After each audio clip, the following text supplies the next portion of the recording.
الله أكبر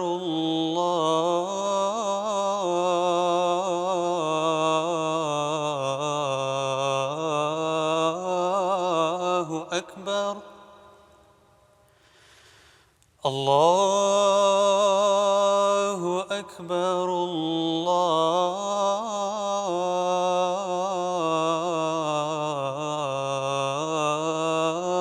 الله أكبر أشهد أن لا إله إلا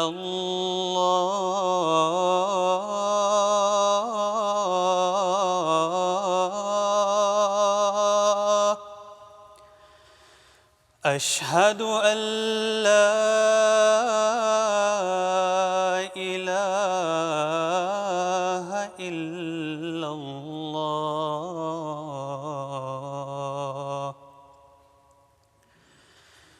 أشهد أن محمدًا رسول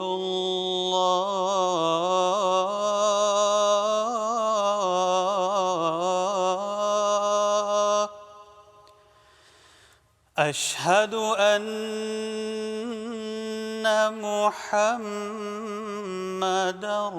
رسول الله حي على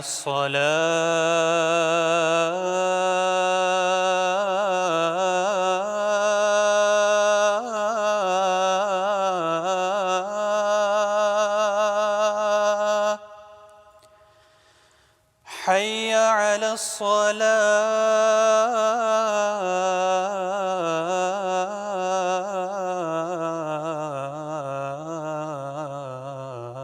الصلاة حي على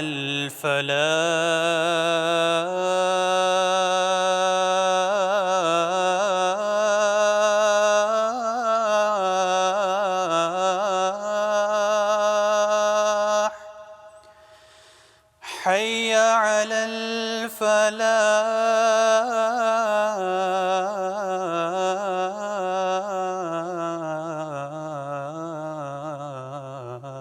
الفلاح الله أكبر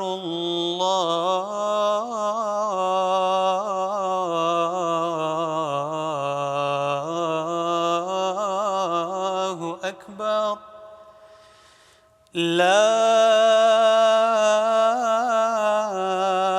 إله إلا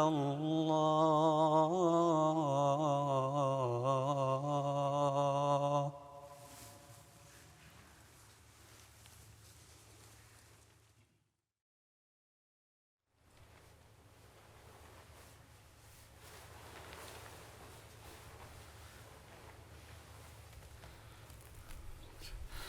السلام عليكم ورحمة الله.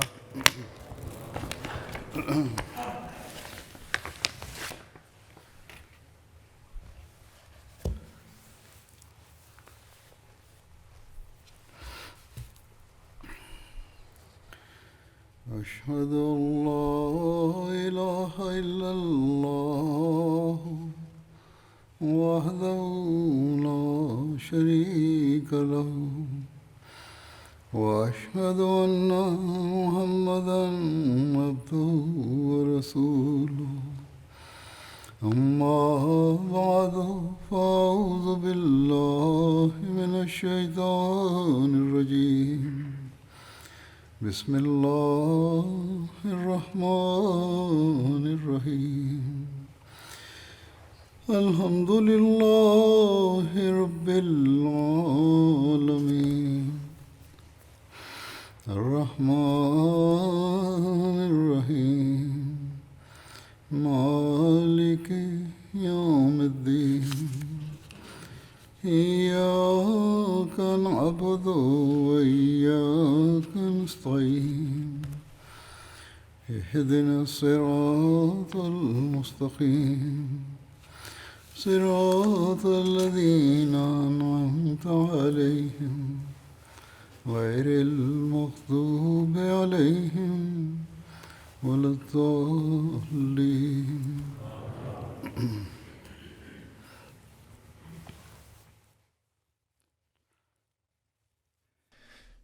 After reciting the Tashahhud, Ta'awudh, and Surah Al-Fatiha, Hazrat Khalifatul Masih V, may Allah be his helper, stated, حضرت ابوبکر صدیق رضی اللہ عنہ کے زمانے کی جنگوں کا ذکر ہو رہا تھا. mention of the battles during the era of Hazrat Abu Bakr, may Allah be pleased with him, was being made. In this regard, I will now mention some details in relation to the conquest of Damascus, which took place in the 13th year after Hijrah, the migration of the Holy Prophet, peace and blessings of Allah be upon him, from Makkah to Medina. This was the last battle that was fought during the era of Hazrat Abu Bakr Siddiq, may Allah be pleased with him.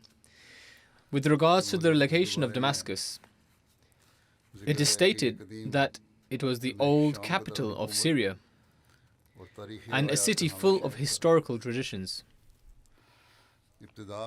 Initially, it was a large center for the idol worship. However, when Christianity was introduced, it transformed its idol worship centers into churches. This was an important center for trade. Arabs resided there as well, and as Muslim trade caravans used to go there frequently, they were well informed of this area. Damascus was a fortified city, and it was distinct due to its security and sustainability. Its walls were made of large rocks. They were 6 meters high and had extremely strong doors. The walls were 3 meters wide, and the doors would be tightly secured. A 3-meter wide trench surrounded all 4 sides of the walls, and it was kept full with seawater. As such, Damascus was considered rather strong and secure, and it was not easy to enter it.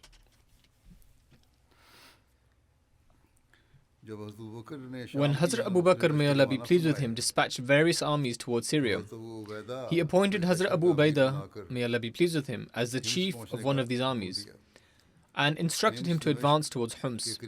Homs is located near Damascus and is an ancient and large city in Syria. In accordance with the instructions of Hazrat Abu Bakr, may Allah be pleased with him, Hazrat Khalid bin Walid, may Allah be pleased with him, surrounded it, along with another Muslim army upon reaching Damascus. The people of Damascus climbed the walls of their fortresses and threw stones and shot arrows at the Muslims. The Muslims protected themselves with leather shields and would shoot arrows at them as well when finding the right opportunity. 20 days passed by in this manner, but no decisive result was achieved. The people of Damascus were facing rather difficult circumstances as they were trapped in the fortress. The supply in the fortress was running out and their crops were outside. As such, their harvests and labor were being harmed. Grain could not enter the fortress, and there was a shortage of consumables as well. Due to the extended period of the siege, they were facing great anxiety and difficulties. In the meantime, while 20 days had passed since Damascus was sieged, the Muslims came to know that Heraclius had gathered a large Byzantine army at Ajnadain. As soon as they heard of this, Hazrat Khalid, may Allah be pleased with him, left from the eastern side and came to Hazrat Abu Ubaidah, may Allah be pleased with him, at Jabia. He informed him of the situation and expressed his opinion, saying, "We should abandon the siege of Damascus and encounter the Byzantine army at Ajnadain. If Allah grants us victory, we shall return and put an end to the matters in Damascus." Hazrat Abu Ubaidah, may Allah be pleased with him, replied, "My opinion is to the contrary, as the people of Damascus have grown tired of being encircled in the fortress for 20 days, and we have overawed them. If we leave from here, they will feel relief and they will gather large amounts of food and drink in their fort. If we return to them from Ajnadain, they will be able to confront us for a lengthy period. Hazrat Khalid, may Allah be pleased with him, agreed with the opinion of Hazrat Abu Ubaidah, may Allah be pleased with him, and continued the siege. He instructed all the appointed Muslim chiefs at the various gates of the fortress to intensify their attack.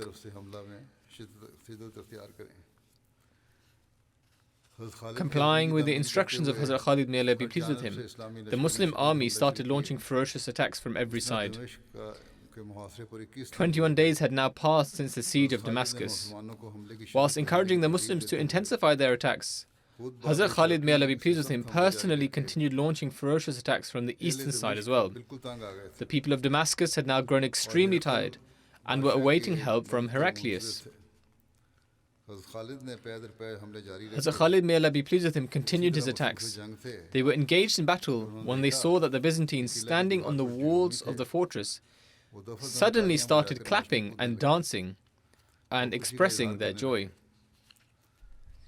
The Muslims looked at them in astonishment. Hazrat Khalid, may Allah be pleased with him, looked to one side and saw a large cloud of dust in that direction, as a result of which the sky had turned dark. Even during the day, darkness had spread all over.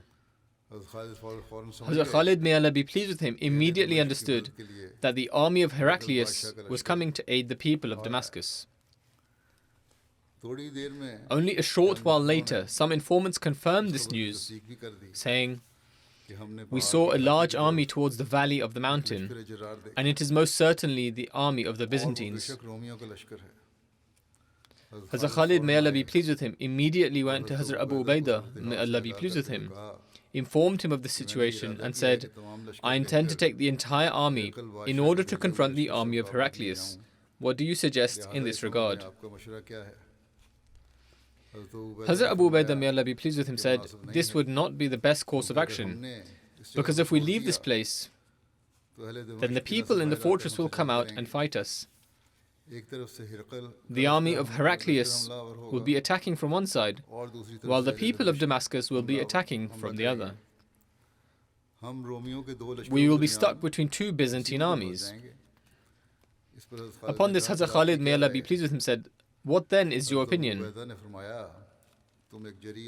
Hazrat Abu Ubaidah, may Allah be pleased with him, said, "You should appoint a valiant and brave person and send him along with a group of people to combat the enemy." Hazrat Khalid bin Walid, may Allah be pleased with him, sent Hazrat Dirar bin Azwar, may Allah be pleased with him, along with 500 riders to combat the Byzantines. According to another narration, it is recorded that Hazrat Dirar's army, may Allah be pleased with him, numbered 5,000. In any case, Hazrat Dirar, may Allah be pleased with him, set out with 500 soldiers, or with however many there were in the army, and set out towards the Byzantine army. Some soldiers saw the Byzantine army and said to him that this army was too large, while they were only 500. So it would be best for them to return and attack them with their full army. Hazrat Dirar, may Allah be pleased with him, said, "Do not fear the enemy's large number. God has caused a few to prevail over many on various occasions. He will help us now as well. My friends, to return now is to run from jihad, which displeases Allah. Will you taint the Arab repute of bravery and devotion? Whoever wishes to go back can do so. However, I will fight and will exalt the name of Islam. God will never see me running away." All the Muslims declared in a single voice, "We will sacrifice ourselves for the sake of Islam. We will attain the rank of martyrdom." In other words, they said they were prepared for battle. This pleased Hazrat Dirar, may Allah be pleased with him, and commanded to launch a single attack against the enemy and utterly destroy them. The Muslims, along with Hazrat Dirar, may Allah be pleased with him, struck consecutive blows to the enemy and fought bravely. A Byzantine commander's son attacked Hazrat Dirar, may Allah be pleased with him, and struck him with a spear in his right arm, which caused blood to gush out with great force. After a moment, Hazrat Dirar, may Allah be pleased with him, struck that same spear into that man's heart and killed him. The spear lodged in his chest and its blade broke off.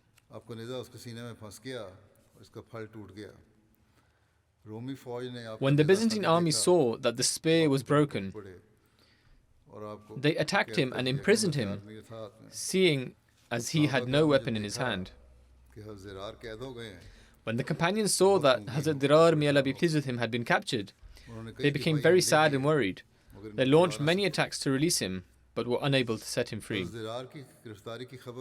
When Hazrat Khalid, may Allah be pleased with him, learned of Hazrat Dirar's capture, he became very worried. He gathered information from his compatriots about the Byzantine army and then consulted with Hazrat Abu Ubaidah, may Allah be pleased with him, about waging an attack. Hazrat Abu Ubaidah, may Allah be pleased with him, said that after making the necessary arrangements for the siege on Damascus, he could wage an attack. The commander at the time was Hazrat Abu Ubaidah, may Allah be pleased with him. After tending to the arrangements for the siege, Hazrat Khalid, may Allah be pleased with him, set out with his compatriots and went after the army. He advised them, as soon as you encounter the enemy, wage a sudden attack. If they have not already killed Dirar, then perhaps we may be able to free him.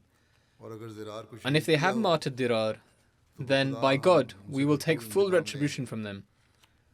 However, I am hopeful that Allah will not cause us grief on account of Dirar. At the same time, Hazrat Khalid, may Allah be pleased with him, saw a rider on a red, strong horse holding a long, shining spear. The soldier's demeanor exhibited bravery, intelligence, and expertise in warfare. The soldier was wearing clothes over their armor. Their entire body, including their face, was covered, and they were at the front of the army. Hazrat Khalid, may Allah be pleased with him, wished to know who this rider was. He said, by God, this person is extremely fearless and brave. Everyone is following behind this person. When the Muslim army approached the enemy ranks, this soldier was seen attacking the Byzantines, just as an eagle preys on birds. A single attack by this soldier caused the opposing army to panic. The number of those killed was piling up, and the soldier continued to progress until they reached the middle of the opposing army. Having already put their life in danger, they turned and ripped through the enemy army, getting deeper into their ranks. Whoever came in this soldier's way was annihilated. Some thought that this person was Hazrat Khalid, may Allah be pleased with him. Rafi asked Hazrat Khalid, may Allah be pleased with him, in astonishment, who is this person? Hazrat Khalid, may Allah be pleased with him, said, I do not know. I myself am astonished, wondering who this person is. Hazrat Khalid, may Allah be pleased with him, was standing at the front of the army when the same soldier emerged from the Byzantine ranks. None of the Byzantine soldiers were standing up to the soldier, who had been fighting in the middle of the Byzantines by themselves. During this time, Hazrat Khalid, may Allah be pleased with him, attacked and extracted this soldier from the middle of the Byzantines, and this person was returned to the Muslim ranks. Hazrat Khalid, may Allah be pleased with him, said to that soldier, you have let your anger out against the enemy. Tell me, who are you? The rider did not say anything and prepared for battle once again. Hazrat Khalid, may Allah be pleased with him, said, O servant of God, you have worried me and all the Muslims. You are so reckless. Who are you? Upon Hazrat Khalid's insistence, the rider replied, I have not refused on account of disobedience. I am not responding due to being disobedient. Rather, I am ashamed because I am not a man. In fact, I am a woman. Women also displayed such examples of bravery. The pain in my heart has led me here. Hazrat Khalid, may Allah be pleased with him, asked, which woman are you? She replied, I am Dirar's sister, Khawla bint Azwar. When I learned of my brother's capture, I did what you just witnessed. Upon hearing this, Hazrat Khalid, may Allah be pleased with him, said, we should all launch a united attack. I trust that Allah will free Dirar from imprisonment. Hazrat Khawla said, I will also remain at the forefront of the attack. Hazrat Khalid then waged a fierce attack. The Byzantines lost their footing and their army scattered. Hazrat Rafi displayed exemplary feats of bravery. The Muslims prepared for another fierce attack when suddenly some riders from the disbelieving army rushed to ask for security. Hazrat Khalid, may Allah be pleased with him, said, "Grant them security." And he further said, "Bring them to me." Then Hazrat Khalid, may Allah be pleased with him, asked them, "Who are you people?" They said, "We are from the Byzantine army and hail from Homs. We wish to form a treaty." Hazrat Khalid, may Allah be pleased with him, said, "A treaty will be formed upon returning to Homs. We cannot form a treaty beforehand while we are here. However, you are secure. When Allah makes a decision and we will be victorious here, then we will go there and discuss. Tell me, do you know anything about one of our brave men who was imprisoned for killing your leader's son?" They said, "Perhaps you are asking about the one who was unclothed and killed many of our men, including our leader's son." Hazrat Khalid said, "Yes, he is the one." They said, "When he was captured and taken to Wardan, we sent him to Homs, surrounded by 100 riders in order to be taken to the king." Hazrat Khalid, may Allah be pleased with him, was very pleased to hear this. He called Hazrat Rafi, may Allah be pleased with him, and said, "You know directions well. Take whatever soldiers you like and free Hazrat Dirar, may Allah be pleased with him, before reaching Homs, so that you may be rewarded by your Lord." Hazrat Rafi, may Allah be pleased with him, selected 100 soldiers and was just about to leave when Hazrat Khawla, may Allah be pleased with her, implored Hazrat Khalid, may Allah be pleased with him, for permission to accompany them. And thus everyone set out for Homs under the leadership of Hazrat Rafi. Hazrat Rafi, may Allah be pleased with him, went at a swift pace, and upon reaching a certain place, he said to those accompanying him, "Rejoice, the enemy has not yet advanced." And then he hid one of his battalions there. It was while they were in this state that they saw dust rising. Hazrat Rafi, may Allah be pleased with him, ordered the Muslims to remain vigilant. The Muslims were ready as the Byzantines arrived. Hazrat Dirar, may Allah be pleased with him, was in their custody and was reciting poetry in a pain-stricken tone, saying, "O captors, relay to my people and Khawla that I have been captured and I am bound in shackles. The disbelievers and non-religious people of Syria surround me, all clad in armor. O my heart, die of grief and sorrow, and O tears of youth, flow down my cheek." This is the meaning of the poetry he was reciting. Hazrat Khawla, may Allah be pleased with her, loudly proclaimed, "Your prayer has been answered. Allah's help has arrived. It is me, your sister Khawla." Upon saying this, she raised a loud slogan and launched an attack, as the other Muslims also raised slogans and attacked as well. The Muslims overcame that battalion and all were killed. Allah the Almighty freed Hazrat Dirar, may Allah be pleased with him, and the Muslims were granted spoils. Hazrat Khawla, may Allah be pleased with her, untied the ropes binding her brother and greeted him. Hazrat Dirar, may Allah be pleased with him, commended his sister and welcomed her. He took hold of a long spear and got on a horse and thanked God. As this happiness unfolded here, Hazrat Khalid, may Allah be pleased with him, waged a fierce attack against Wardan in Damascus and defeated him. The people there fled and the Muslims followed them. There they met Hazrat Dirar, may Allah be pleased with him, and the other Muslims. They sent news of their victory to Hazrat Abu Ubaidah, may Allah be pleased with him. It was at this point that the Muslims became certain they would gain victory in Damascus. At the same time, the Muslim army was staying in Damascus and the siege of its fortress continued. When Hazrat Abbad bin Sa'id, may Allah be pleased with him, came to Hazrat Khalid, may Allah be pleased with him, from Busra, he informed him that a Byzantine army numbering 90,000 had gathered in Ajnadain.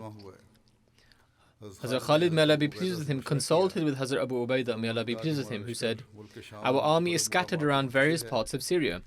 Write a letter to them all, telling them to meet us in Ajnadain. We will also abandon our siege in Damascus and set out towards Ajnadain." Heraclius had learned of Wardan's defeat as well as the details surrounding his son's death. Hence, Heraclius scolded him severely in a letter, saying, "I have come to learn that unclothed, starving Arabs have defeated you and have killed your son. Jesus has not had mercy on him, nor on you. Had your swordsmanship not been so renowned, I would have killed you. In any case, whatever transpired has happened now. I have sent an army of 90,000 to Ajnadain, and I am appointing you as its leader. Hazrat Khalid, may Allah be pleased with him, ended the siege in Damascus and instructed the army to set out towards Ajnadain.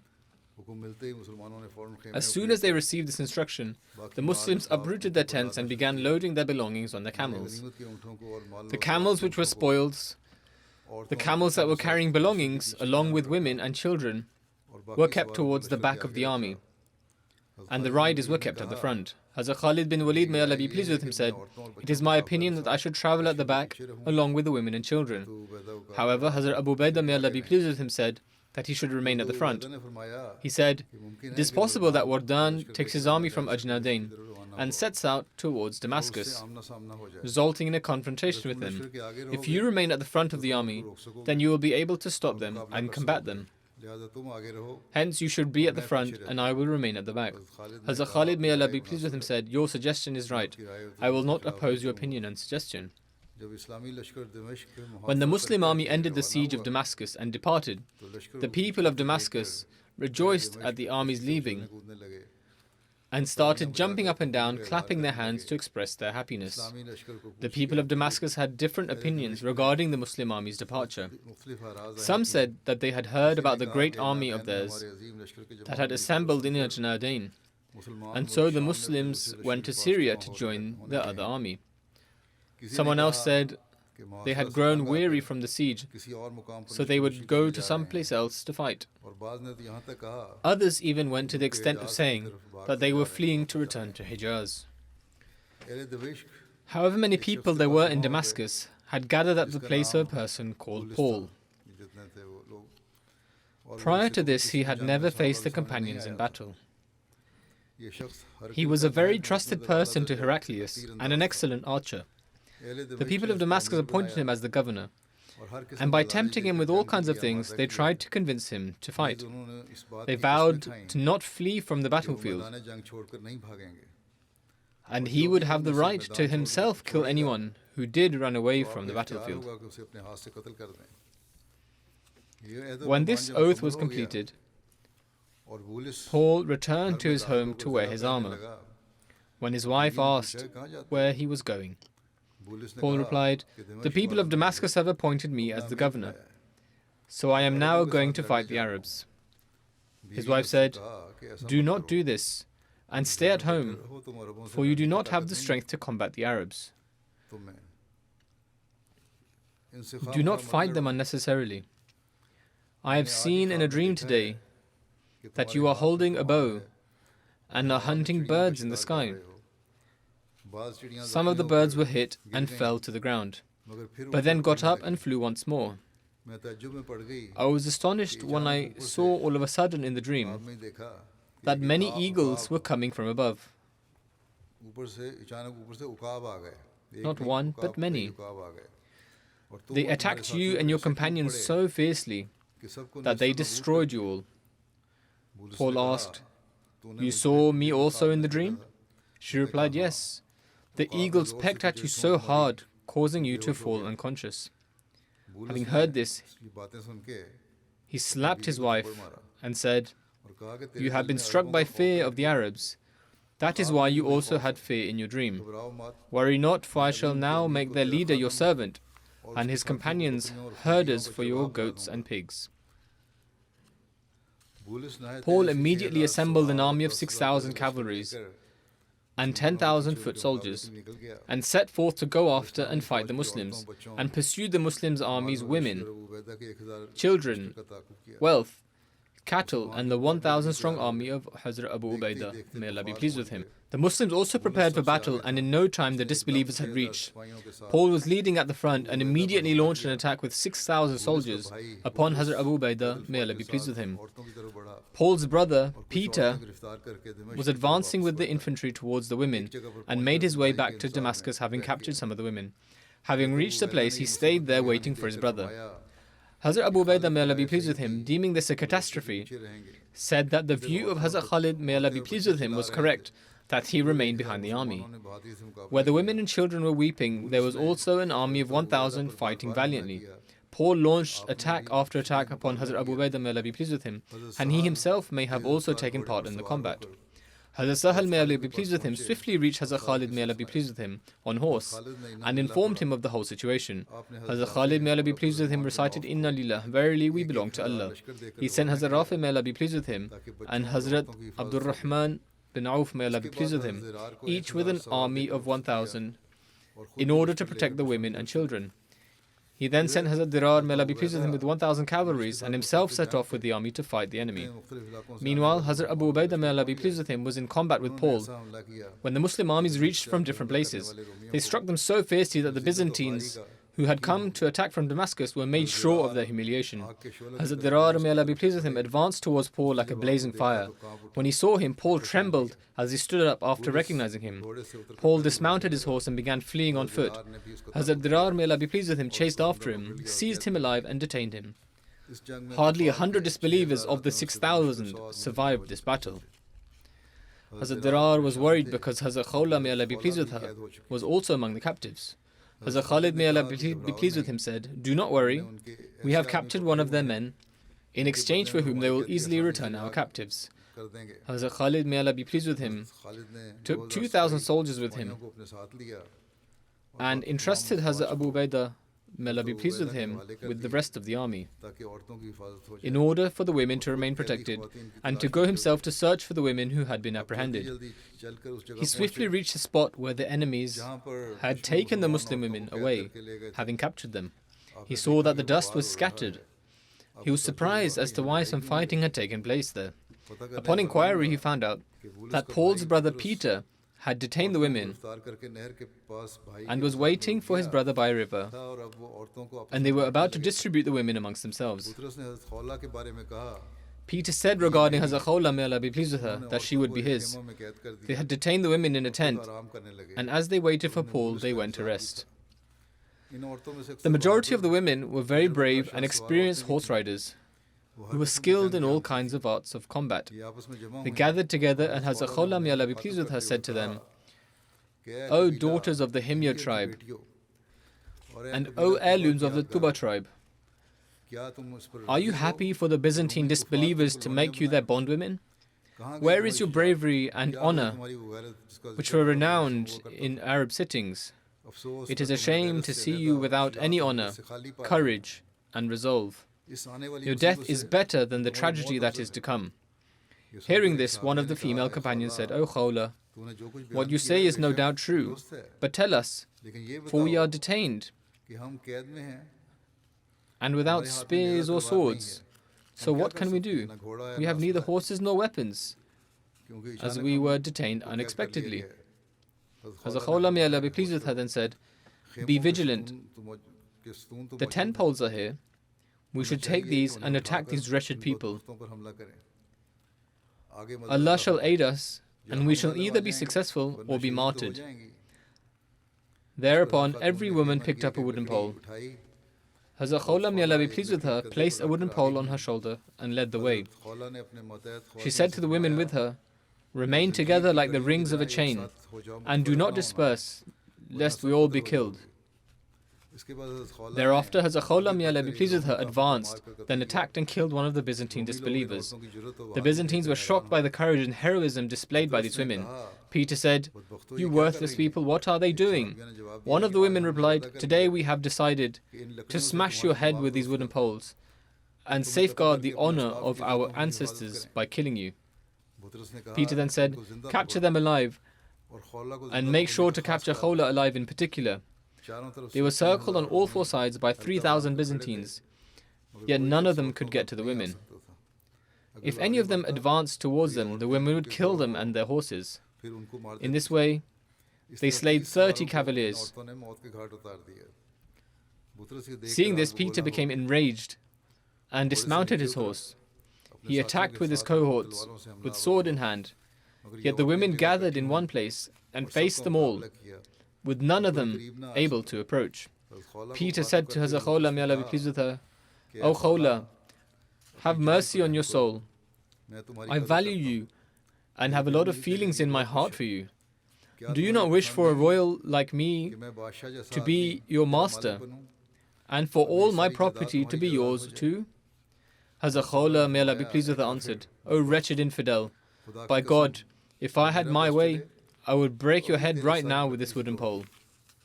By Allah, I wouldn't even wish for you to herd my goats and camels, let alone claim to be my equal. Upon this, Peter ordered his army to kill them all. The army was preparing to launch another attack, and it was during the initial attack that the Muslims, led by Hazrat Khalid bin Walid, may Allah be pleased with him, reached. He was made aware of everything that had happened.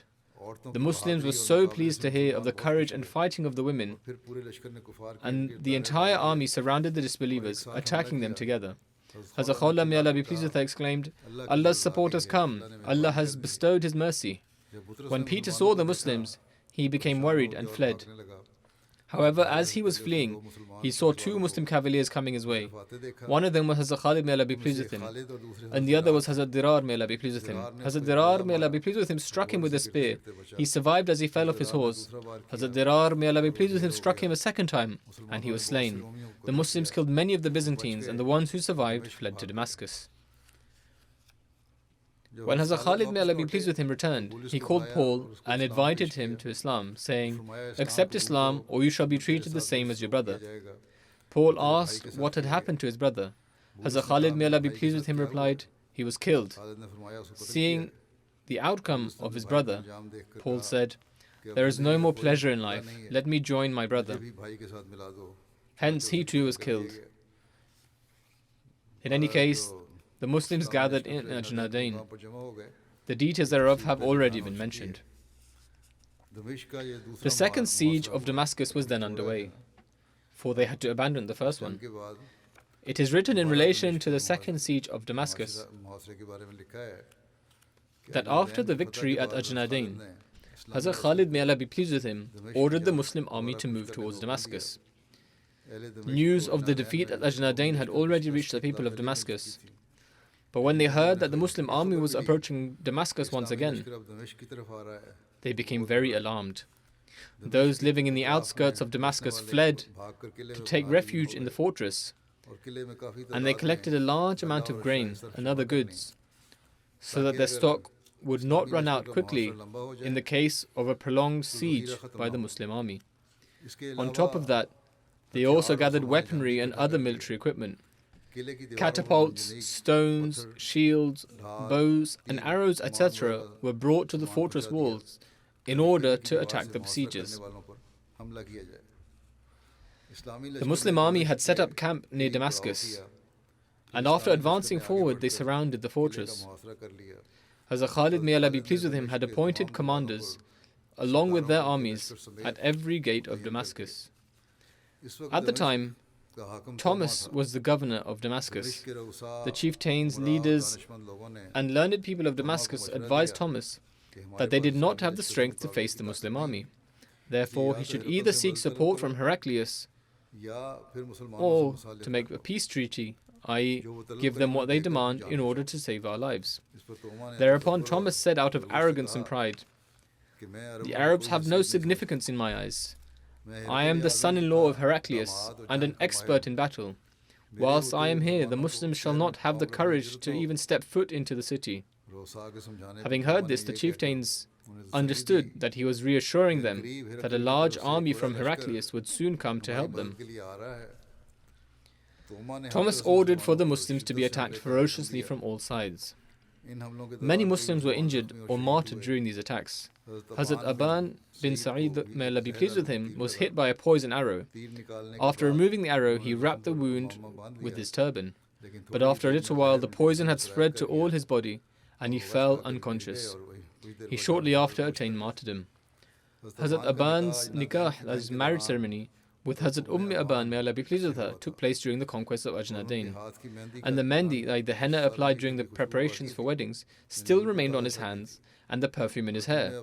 That is to say that the wedding only very recently took place. Hazrat Ondemand, may Allah be pleased with her, is counted among those Arab women who were at the forefront of performing jihad.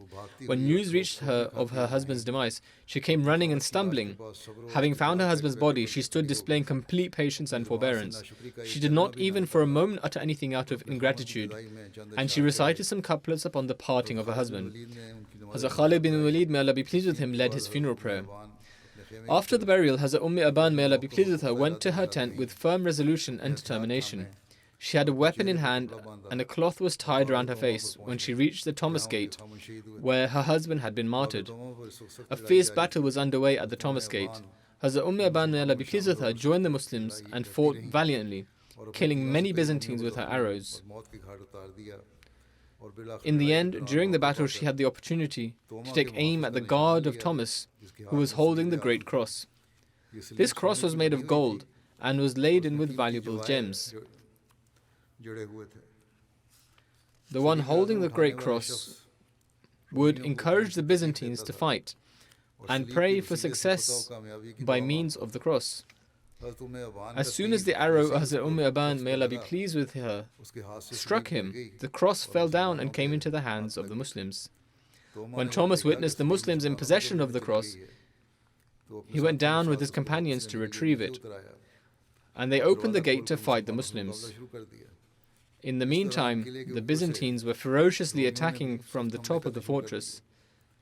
During this time, Hazrat Ondemand, may Allah be pleased with her, saw her opportunity to aim at the eye of Thomas and shot her arrow, blinding him in that eye permanently. Thereupon Thomas and his cohorts were forced to retreat, and they closed the gate behind them as they entered. Witnessing the state of Thomas, the people of Damascus said, "This is why we said that we do not have the power to face the Muslims. We should try to make a peace treaty with the Muslims in some way." Hearing this made Thomas even more enraged, and he said to his companions, "In exchange for this eye, I will take out 1,000 of their eyes."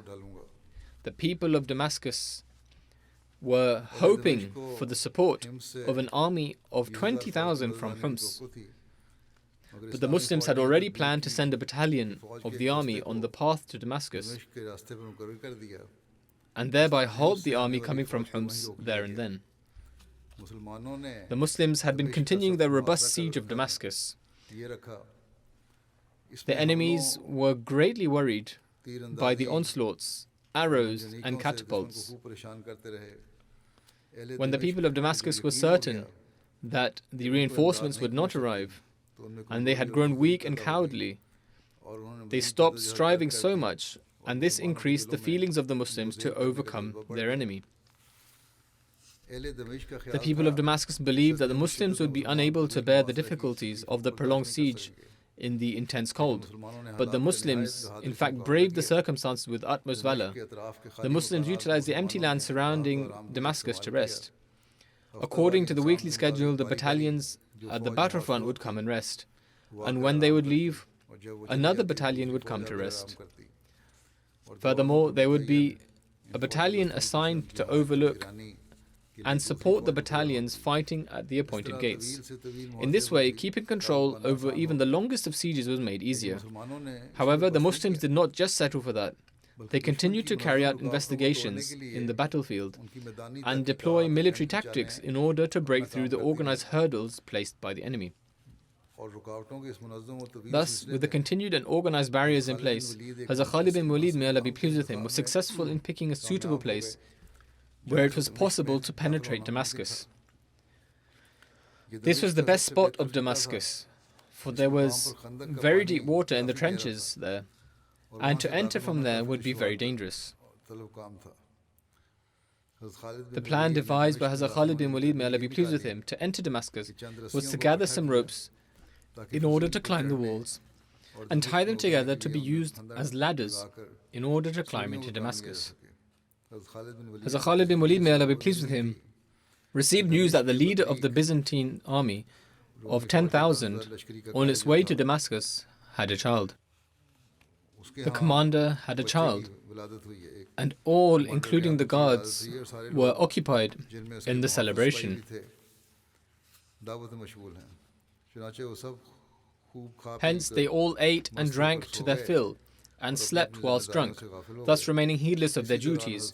In this moment, using their leather bags for support, Hazrat Khalid bin Walid, may Allah be pleased with him, and some companions were able to cross the trench and reach the wall.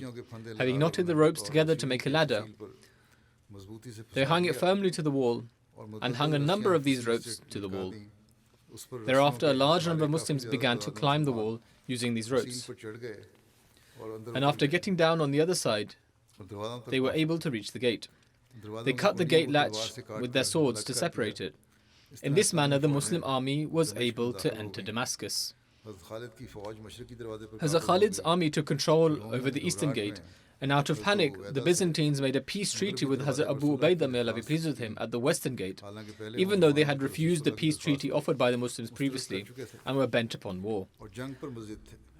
Hazrat Abu Ubaidah, may Allah be pleased with him, happily agreed to the peace treaty, and so the Byzantines opened the fortress gate, telling the Muslims, "Enter quickly and save us from the onslaught," i.e. from Hazrat Khalid bin Walid, may Allah be pleased with him. In the end, the Muslims were able to enter the city after making peace treaties at each gate, while Hazrat Khalid bin Walid, may Allah be pleased with him, fought his way into the city from his gate.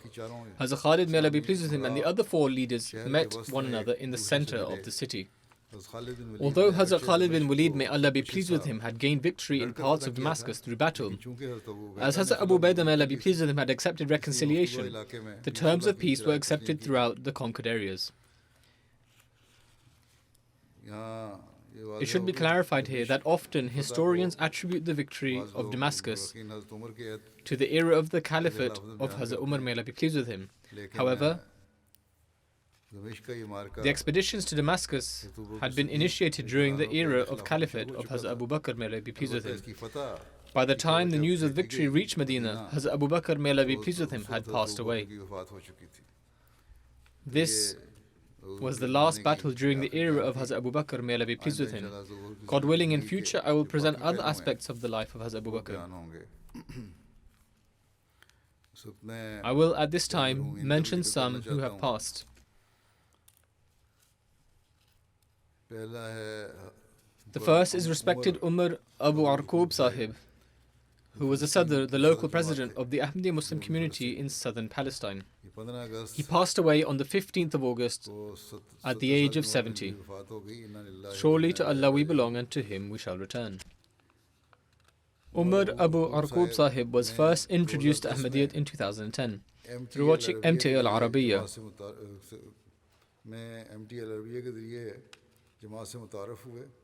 He said, "When I first watched MTA, I realized that Ahmadis are undoubtedly pure and righteous. On the one side, I could see the Muslim world embroiled in bloodshed, theft, fraud, and mutual enmity. On the other side, I saw the Ahmadiyya Muslim Jamaat giving teachings of peace and harmony and inculcating towards Tahajjud prayers, pre-dawn voluntary prayer, and reciting the Holy Quran. This left a deep impression on me. I thought this is the true community which is essential for us to follow. Through istikhara, that is the special prayer to seek help from Allah for a matter, I gained certainty. Then in a dream I was shown that this is the true community. I pledged to remain devoted to this community until my death." He would remain steadfast in the face of any adversity. He would say that I will remain firm upon my pledge as long as I am alive. After his bayat, that is the oath of allegiance, his wife saw a dream, and she says, "A few people take my husband into a room. They bathe him, open his chest, and cleanse it from within, and then say to me, 'Look, we have returned him in an excellent state.' He was someone who had utmost devotion to Khilafat and was very prayerful. He was dedicated to the Jamaat. He had dedicated the lower portion of his home to the Jamaat.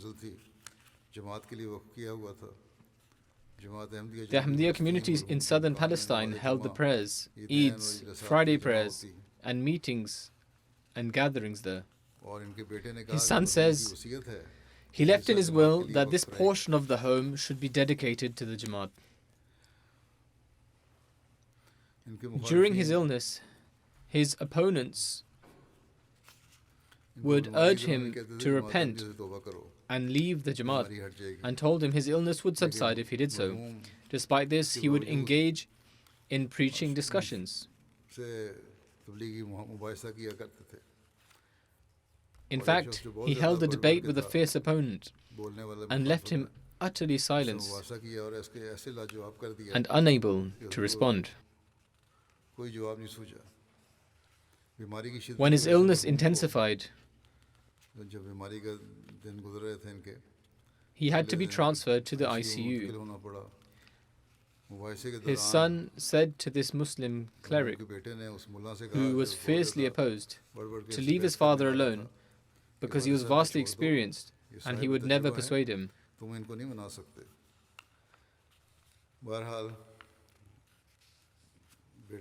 His son says that on his deathbed, his father advised them to not be saddened on his death. Then he recited the words of Hazrat Bilal, may Allah be pleased with him, that غَدًا سَأَلْقَى الْأَحِبَّةَ مُحَمَّدًا وَصَحْبَهُ.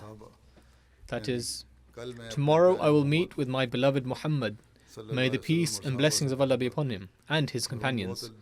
The departed was someone who was adored by all and possessed a beautiful personality. He leaves behind his wife, 3 sons and 4 daughters. May Allah enable for his children who are not Ahmadi to also accept Ahmadiyyat.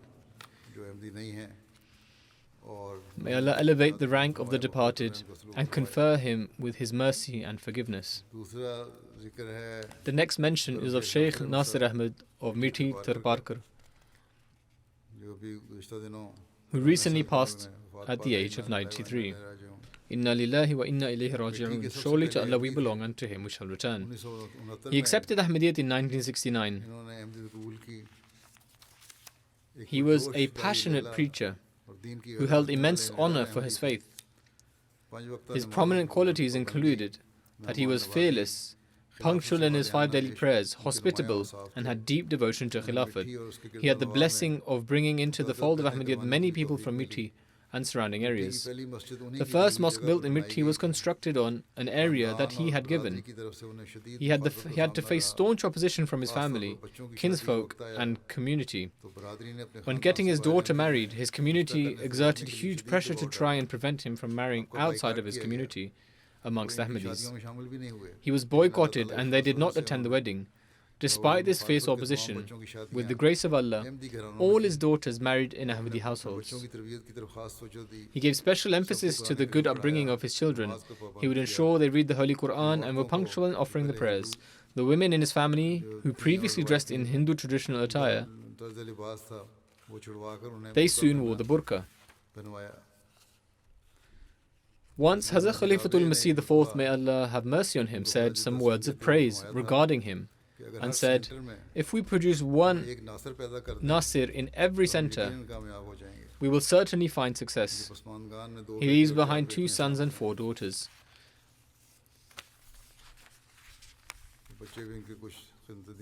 His children are also serving their religion, and there are waqifin amongst them. May Allah elevate the rank of the departed. The third mention is of Malik Sultan Ahmad Sahib, previously local muallim of Waqf Jadid. He passed away recently at the age of 84. Surely to Allah we belong, and to Him shall we return. He was born in 1938 in Pakka Nisawana, in the district of Jhang. A born Ahmadi, Ahmadiyyat started in his family from his father, respected Sajada Sahib, Al-Maruf Shahzada, who went personally during the time of Hazrat Muslim Maud, may Allah be pleased with him, to Qadian to do the bayat, that is the oath of allegiance. He completed his education until middle school, and then in 1960 he requested to dedicate himself to the service of Waqf Jadid, a request that was accepted. When Hazrat Khalifatul Masih IV, may Allah have mercy on him, was in charge of Waqf Jadid, the departed remained under his training. After a while, he was appointed as a muallim in 1960. He was sent to Tarparkar, where he worked tirelessly, and thereafter he also stayed in other areas of Pakistan. For over 38 years he carried out his service, which he carried out gracefully. He was passionate about conveying the message of the religion, that is tabligh, In 1968, a life-threatening attack was made on him. He was very friendly and social, hospitable and kind-hearted. He was punctual with offering the tahajjud pre-dawn voluntary prayer and the daily prayers.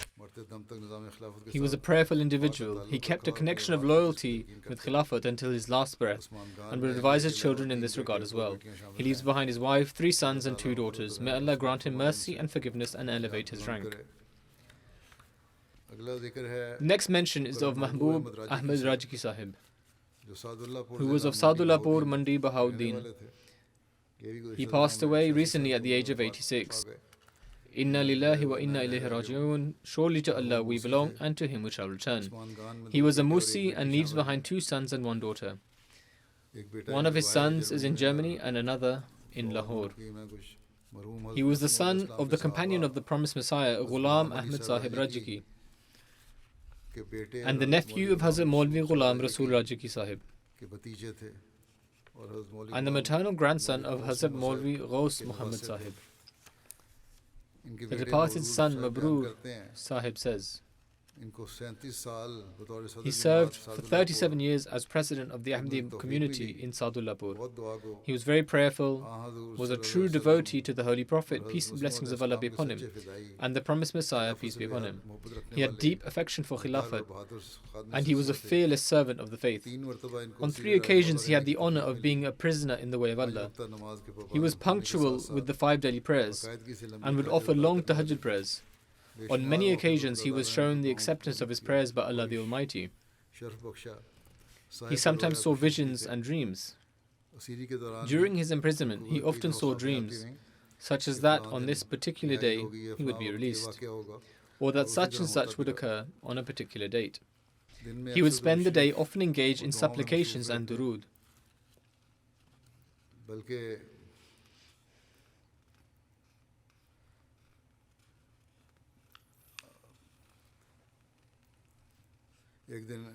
Someone wrote that once he came for the Fajr prayer, and when he put his hand on him, he had a high fever. Despite this, he came to the mosque to offer the congregational prayer. He regularly watched MTA and was devoted to Khilafat, such that he would listen to it loudly. Even if he couldn't understand, he would sit in front of the TV during the sermon and made his best efforts to listen to it. Many non-Ahmadis came after he passed away. Even before, non-Ahmadis regularly come to meet him, as they had trust in him and would request him for prayers. After he passed, many came to offer their condolences. They would say, had he not been an Ahmadi, thousands would have been his followers.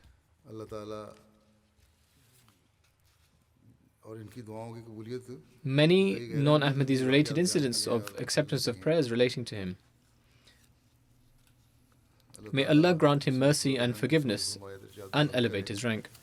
May his children also be enabled to continue his righteous ways.